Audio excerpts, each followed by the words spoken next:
Okay, welcome to episode 6 of Mic Drops, monologues, interviews, and conversations with yours truly, Elwin Green. And today I have some guests joining me who will introduce just in just a moment. But we're going to start off by sharing a couple of images for you to introduce our topic of the day.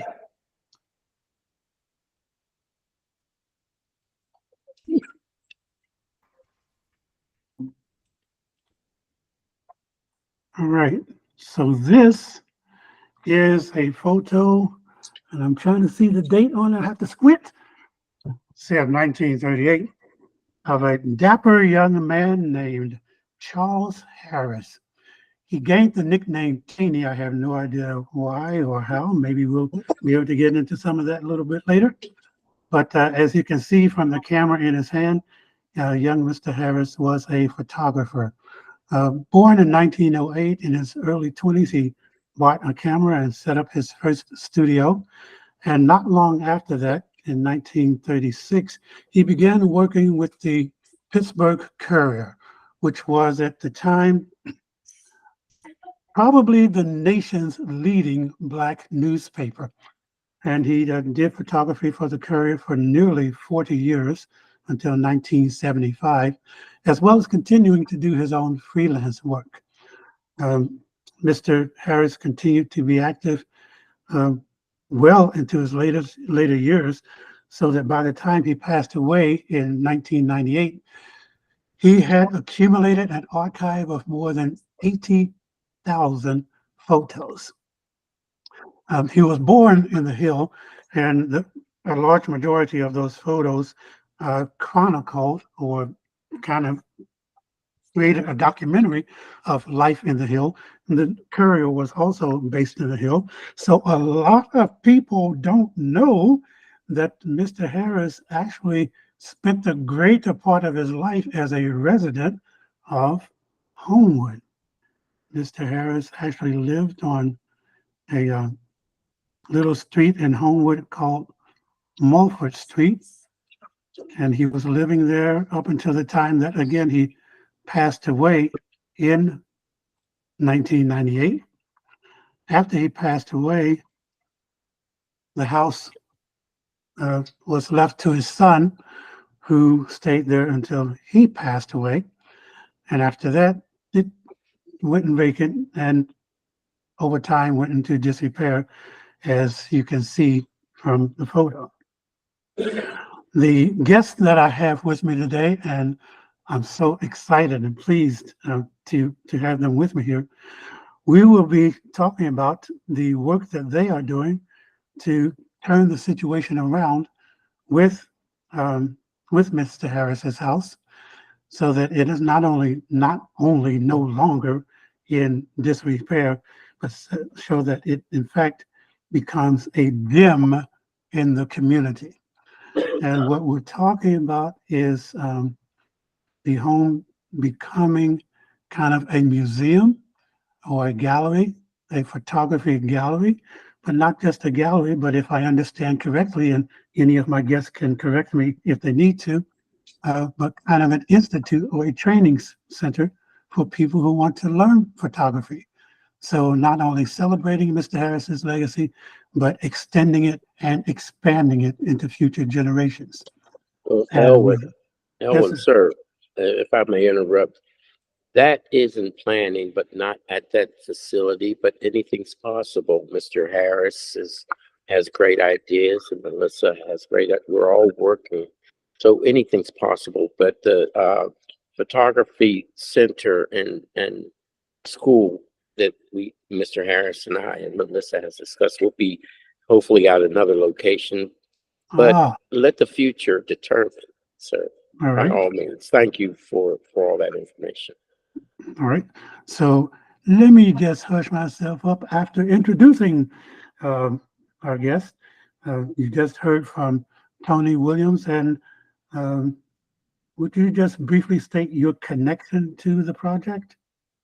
Well, seeing that Lionel Harris has been a lifetime friend, And Mr. Teenie Harris, pillar of the community, as he always has been since since I remember him.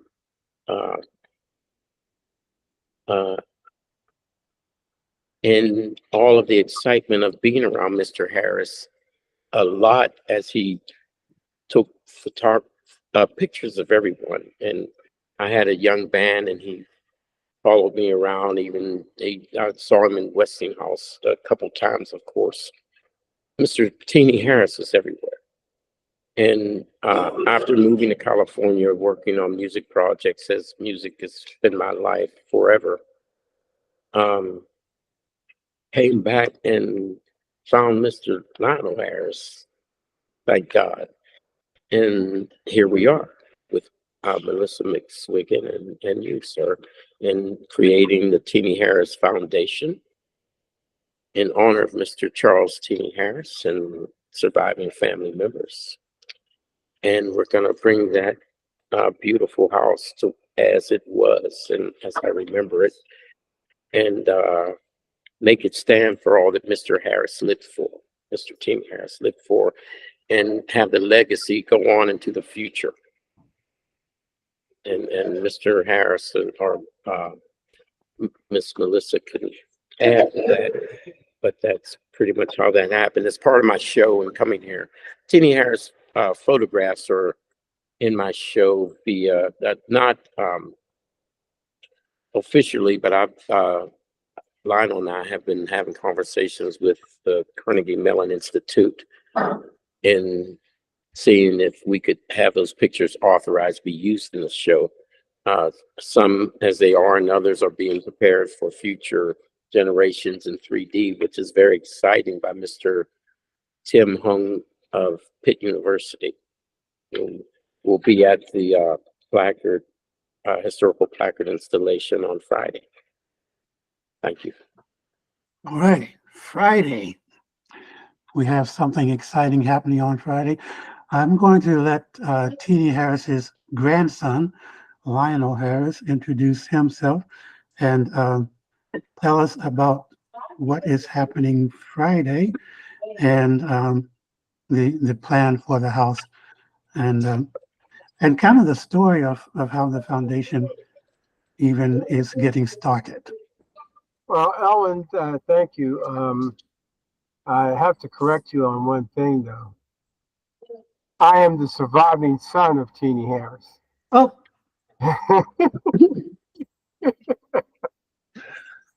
okay. His grandson, well, I have grandchildren that are coming into town for this also. But I am the sole surviving son. I have two sisters that are younger than I am. But two of my brothers that were older than me, they have passed on. And so, unfortunately, my health has lasted these 78 years very well. And I'm enjoying my life now at this time. When Tony and I got, Okay, I'm sorry, but I just have to say you don't look 78. That's why I thought you were a grandson instead of a son. well, thank you. I don't feel 78 either. I hope this energy lasts forever, to be honest with you. So, but the putting together the foundation, we have a lot of things that we really want to do for my father's legacy, because his legacy has already been started, and many of the family members that are scattered across the country, they will be in for probably November mainly, when the new exhibit at the Carnegie Museum of Art opens up.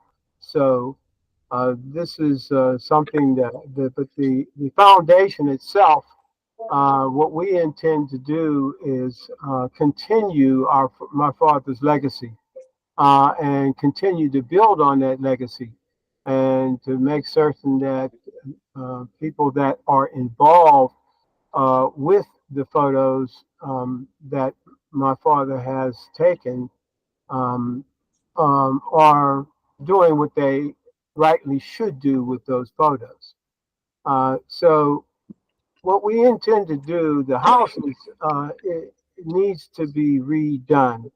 And Tony and I, we were talking about the older days. I was born and raised in that house. I'm so familiar with it. It's a big part of my heart. And um, we want to really make it look great for the community. Homewood is a place that my father loved. And he was born and raised, yes, on the hill, but he loved Pittsburgh in a way that not many people really understand. And one of the things I enjoy doing is going with him on his assignments. A lot of them, the ones that he did for the choir, the ones that he did on a personal basis. And he loved taking pictures of everybody and everything. Mm.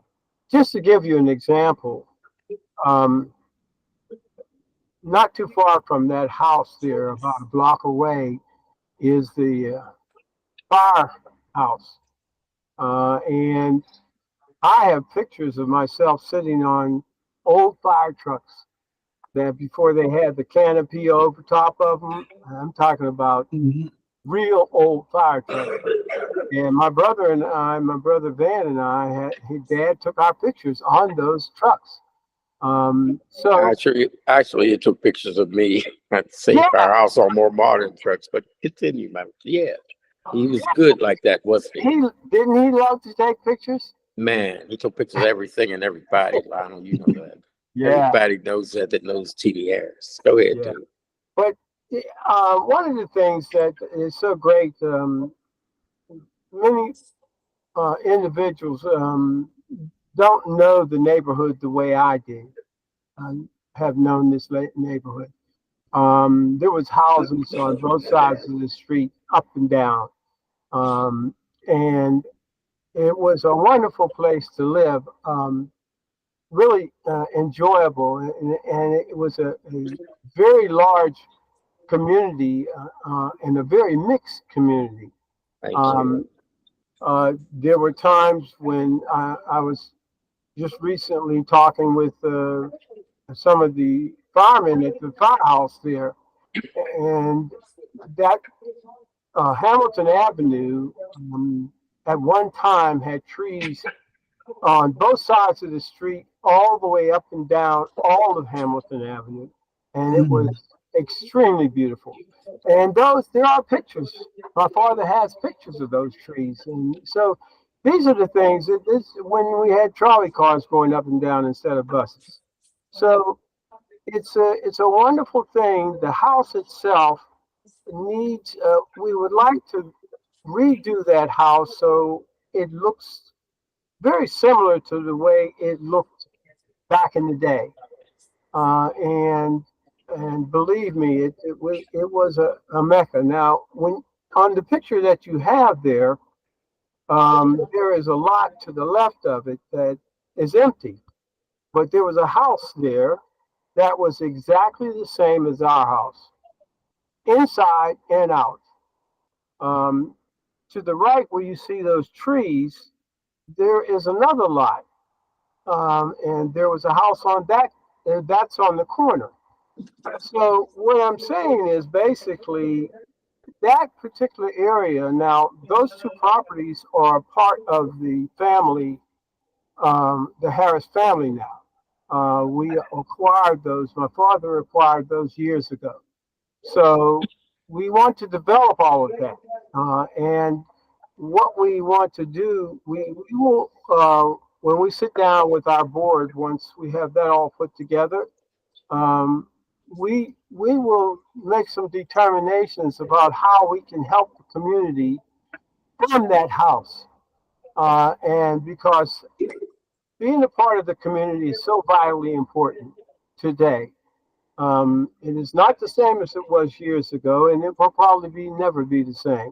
But at the same time, it is a place where we'd like individuals in the community to understand how beautiful things were and really can be if everyone decides that they want to be a part of that. Well, that's what we're doing, Mhm. and it will be that because there are other people in the community that we spoke to, Mr. Kendall, for chance. I mean, excuse me, for what he was. We were speaking about development, as you and as Melissa knows, is being done. So it Oh, will excuse be. me, excuse me, Yes, sir. sir. Yes, sir. I do want to give Melissa a chance to introduce herself. Oh, please, thank you. All right. Um, and so Mr. Harris, of course, is the son of Teenie Harris. Mr. Williams, a friend of the family. Uh, Melissa McSwigan, you're not family. You're not. Oh, she is. And please introduce yourself and let our folks know how you got into the mix here. Sure. And be sure to let us know what's happening Friday. Yes, definitely. Yeah, I am Melissa McSwigan with a small and mighty nonprofit organization called Preservation Pittsburgh. And a few years ago, there was a newspaper article focused on the house on Mulford Street with family members interviewed, like Lionel's sister Crystal and one of Lionel's nieces. And so there was this article in the Post-Gazette by Steve Mellon about the, celebrated archive at the Museum of Art, but unfortunately the house in the family home in Homewood was languishing, and so it was a piece, and the newspaper reporter Steve Mellon connected Preservation Pittsburgh with members of the Harris family, and that's where we started speaking with a few different people of a few different generations of the Harris family, just really getting a sense of some vision, interest, what people would like to see for the future of the house. So I guess we've been sort of talking about the house ever since.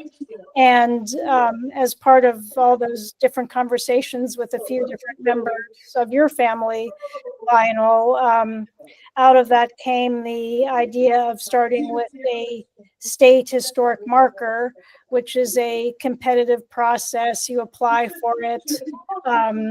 They received a lot of applications. So we were not a shoo-in necessarily, but we were really thrilled when the state, via the Pennsylvania Historical and Museum Commission, awarded the marker. In order to get a historic marker, you need to demonstrate, and it's a pretty rigorous process. You need to demonstrate that the person or the place or the event that's getting one of those blue and gold Pennsylvania markers has statewide significance or national significance. And we were given Lionel's father, the panelists at the state agreed.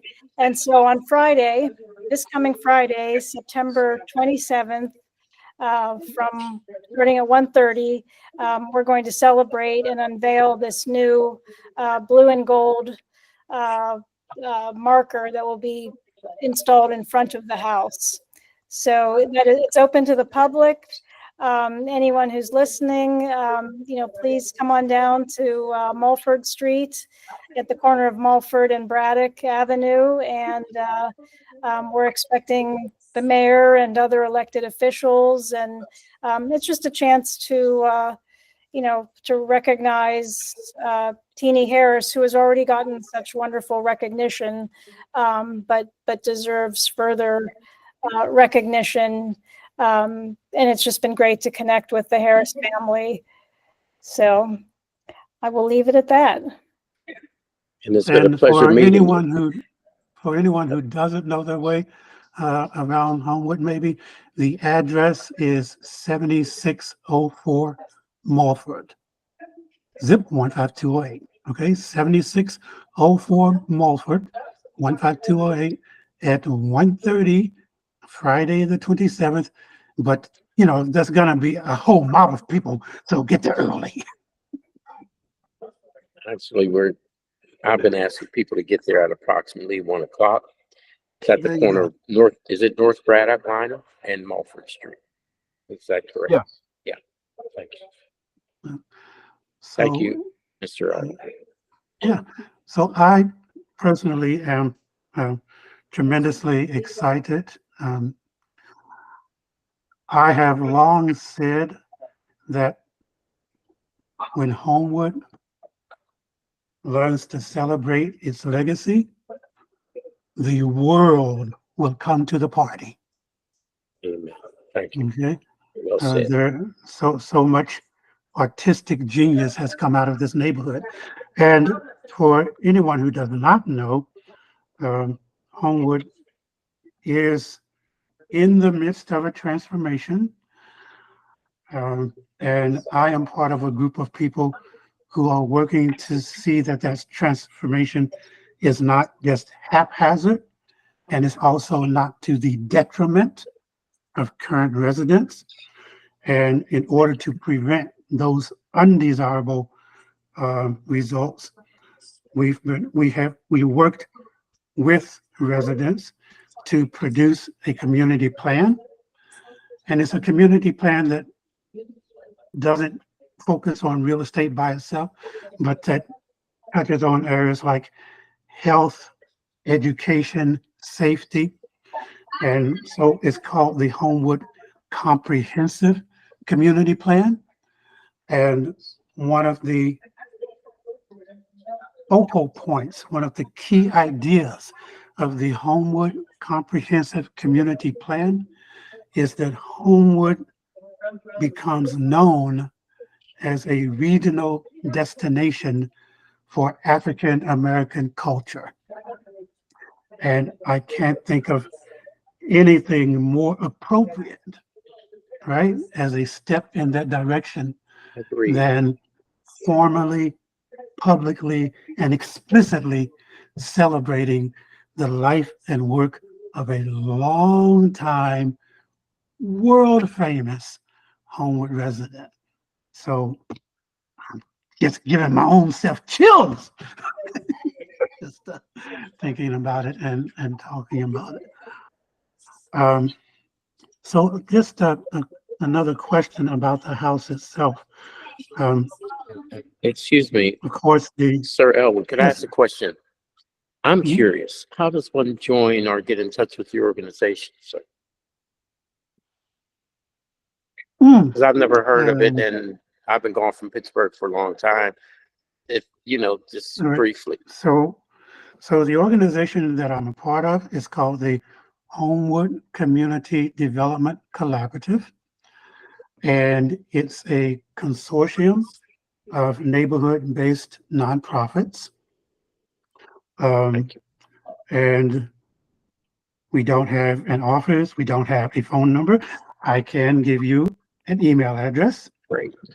okay, which Yeah. is Homewood Collaborative 15208, the greatest zip code on earth. Oh, excuse me. Come on, man. Don't you know it? Thank you, man. I appreciate the information, Elwood. Sir Elwood. Homewood Collaborative 15208 at gmail.com. Wonderful. Thank you, sir. Okay. And yeah, that's us, and we're kind of the stewards of the community plan. So it's our job to help coordinate efforts to make sure that the community is informed about development efforts, and to see that the community is not only informed but also has a voice, right? So that the community can inform other folks about what we want and what we don't want. I like it. Thank you for the information, sir. And I'll be in touch, of course,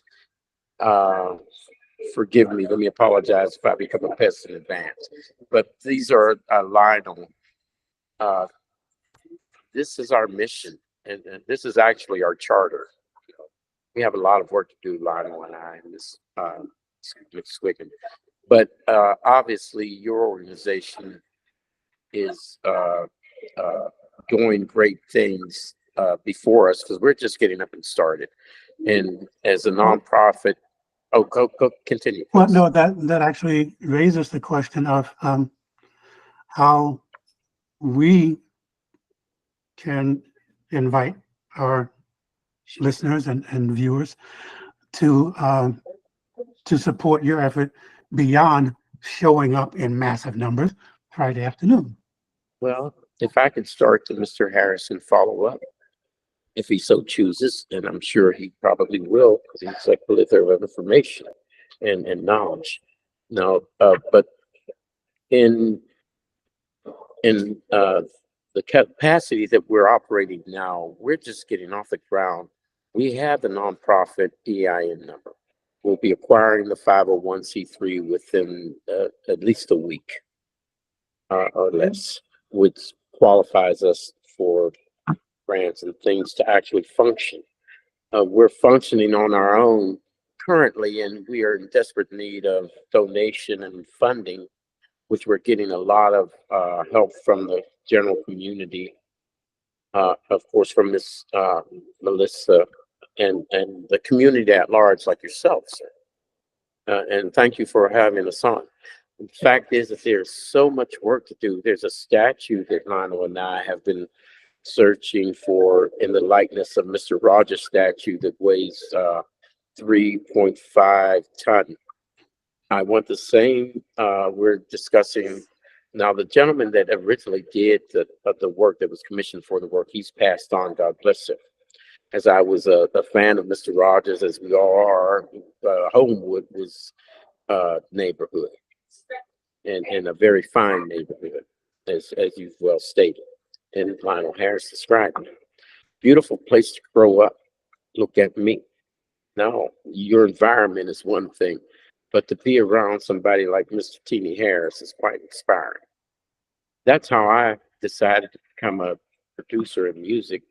Mr. Lionel Harris has been a producer in his many prowesses and skill in the music industry as such. With who was that gentleman? Superfly artist Lionel Curtis Mayfield. Curtis Mayfield? Yeah, Curtis Mayfield. And so his father had met before I even little 10-year-old, 11-year-old performing. You got to meet my son Van and Lionel. They're producers in the industry, and it got me. Well, when I saw him, I said, when I grow up, I want to be like him. Both of them. But this was the dude right here. Now, this is how Homewood was. I didn't know Mr. Teenie Harris played professional ball until I met Lionel. We were comparing stories because I spent time with Teenie Harris as a musician that Lionel was out working a job and raising his family. I was a young teenager musician trying to be what I've become today. And Teenie would spend so much time with me. He would watch me when I would perform at the William Penn Hotel. My mother was an electorate for a Democratic Party. My friend, Mr. Teenie Harris, would watch us while my mother was giving her speech and introducing individuals. This is how close we were. I was Mr. Harris's nurse at the Homewood Health Center. I was telling Lionel how, man, how'd your father get such bad knees? And they told me he played ball. I didn't know he played professional ball. I would have to extract, it's called synthesis. The process is called synthesis. I'd have to take a needle with a big syringe and put the, take the fluid out of his knees. Tony, would you just take the fluid out? I don't need anesthesia. Sir Harris, Teenie Harris was tough. But these are stories that Lionel and I share that Lionel had no idea that we had. And there are many stories to share now. But Homewood was this kind of place. And it still is. They're great people in Homewood. It's just that, time has moved on. But you said it best, Elwin. It's going to change. It's changing as we speak. You're changing it. Mr. Harris is changing it. Melissa, we all are playing a part. And see, it's Yep. of vital importance to me. I'm sure it is to you. All of us, we wouldn't be doing this otherwise. I came to Pittsburgh to work on my concert and show. My first world tour. I played around the world. I've done great work in the industry in Hollywood, Motown, and the recording company, Stephanie Mills, Jam Lewis, Janet family, Jackson family. Not important now, but my show is centered around a lot of these people that are still my friends. That's why I came to Pittsburgh. I did not come to Pittsburgh to start a foundation, trust me. I did not come to Pittsburgh to build statues. Now, and go ahead, but there's raise your hand. Raise your hand if you find yourself doing stuff that you never planned to do. amen. And we're compelled, aren't we? Out of love. But yeah, there we go. But the 9th Street Bridge, I know that's named after a Robinson gentleman. I don't know, and I'm sure he's deserving. But we need petitions that are going out as soon as we get an army of people to help us online and in the street, including myself and Mr. Harris. I'm known around the city as Mr. Tony. People think that's the Teenie Harris project. But the 9th Street Bridge, my last word. The 9th Street Bridge, we would like to have petition to have that named in honor of Mr. Teenie Harris, and just opposed or in honoring the bridge, the Andy Warhol Bridge. There's land down there that I need to discuss with the Culture Center, as I'm bold enough to ask them to donate some of that land if they would be so kind to do so. I'm not afraid to ask. I can take a no, when Lionel knows this. But I want to thank you for having us on and giving us this opportunity to jumpstart this program, and ask everybody that's watching, please come to 7604 Balford Street and join us for this spectacular extravaganza that I'm sure I'll see you there, Elwin. Oh, absolutely. Oh yeah. Absolutely. And we'll all be there. Mayor Gainey. So yes, I forgot to mention that the mayor himself will be there. And other dignitaries and philanthropists. Right. So for folks who do want to keep up with your ongoing effort, would either of you want to share an email address, or what's the best way for people to continue to keep informed? Mr. Harris, please, you first. Well, the foundation email is Charles Teenie Harris Foundation at gmail.com. Gmail is your friend. Oh yes. Okay, Charles Teenie Harris Foundation. Yes. Okay. And let it be known, Mr. Harris is working very diligently and is chairman on board of that foundation and COO. I am a chairman and I hold a position as well. My position is not important, considering. My objective is making sure all goes well in the Charles Teenie Harris Foundation under the legacy that was set up. And again, I want to invite everybody to that address, and you can call me.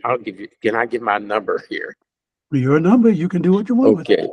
Okay. You can email Mr. Harris, but you can call me and I'll talk to you personally. I'll make time. My telephone number is 818 area code 940-4378. And after we get the GoFundMe page and all the infrastructure set up for funding, you can still call me personally. It'll be my pleasure to speak to anybody and everybody. We need help. And I'm here to do the job. Mr. Harris is on board. And thank you, Mr. L. God bless you. My absolute pleasure. Ms. Melissa, I'm realizing. Is she still here? More fully. Okay. No, I don't see her picture. Sorry. What? I'm still here. My system went down for a second and I missed a lot. I assumed she had other business. My apologies, Melissa. Okay. Once a historical marker has been put in place, uh, does Preservation Pittsburgh, or is it the state who like continues to maintain it and so forth, or what happens after it's put in place? Yeah, my understanding is that it is owned by the state. They did produce it and they did pay for the cost to produce it.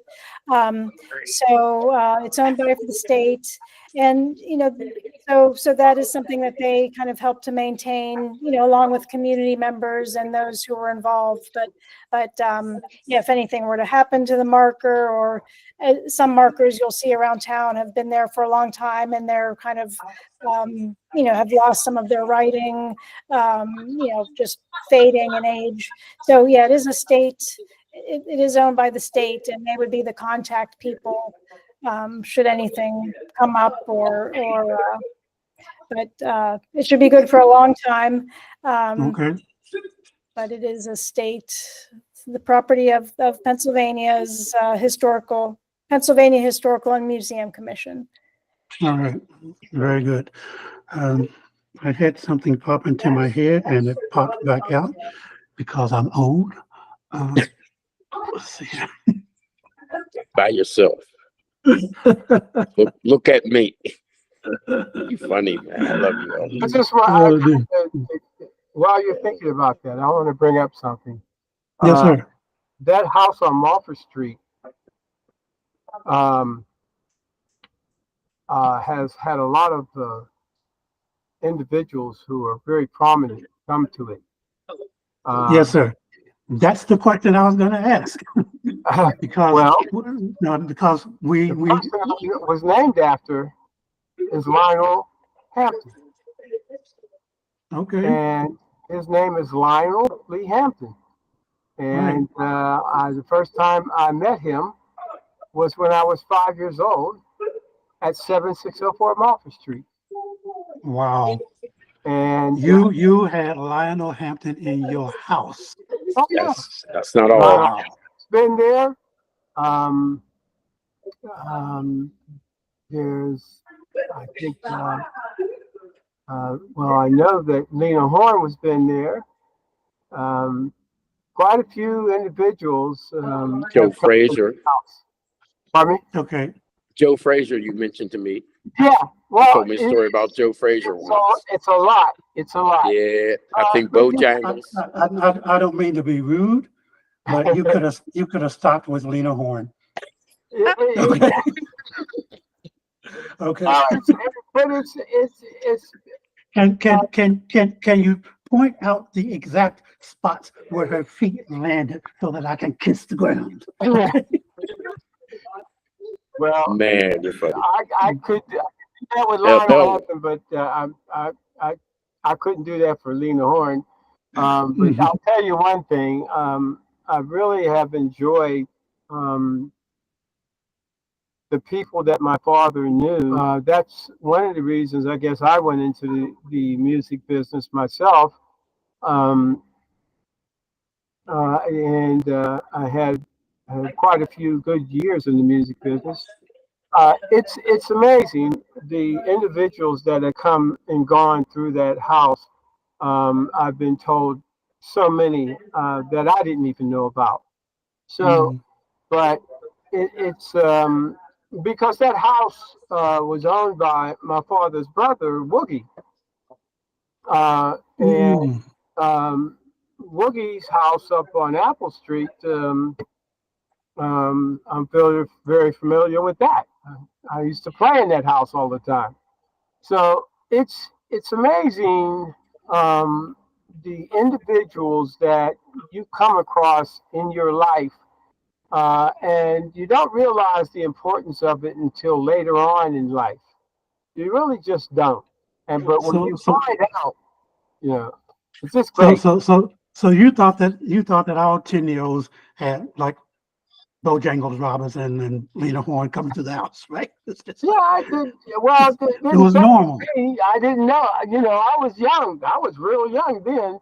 But And Elwin. When I tell a story about Lionel Hampton, he scared me half to death because when he walked in the door, he had this long trench coat on with this big brim hat car to the side, and I hid behind my mother. And then my father said, "Wait a minute, this is the person who's why we named you Lionel Lee." I That's said, funny. "Wow." But Okay. it's really wonderful to know that, and it gives you because he was such a nice person, really. And when you're 5 years old, you don't realize certain things, and things do frighten you because the person is taller than you, and you know. But when he sat down at that piano, because we had a piano right there by the door, and played that piano, Right. then I knew he was something. Because Mm, I forgot about that piano, dude. he could really play that piano. So That's I an mean, amazing I story. really enjoyed my life in so many different ways, so many different ways, and I have mm, really some great memories, really good ones. Yes. well, And you then, filled in a lot of blank for me in your father's life and your own. It's given me quite Mhm. that's where all my passion has come from. I mean, I I came to Pittsburgh. The pictures were already in the show as far as I was concerned, Yeah, Lionel. I told you that. yeah, But this is amazing what's going on. yeah. And Elwin, you got excited about Lena Horne. yes, That sir. Lionel has told me so many people that's been in there. I got mad at him. I said, "Man, I lived right up the street. Why didn't you tell me?" Now, when I went to Hollywood, I left Miss Mills. Stephanie Mills hired me up out of Homewood. She used to hang in Homewood. Homewood bad, man. Homewood's tough.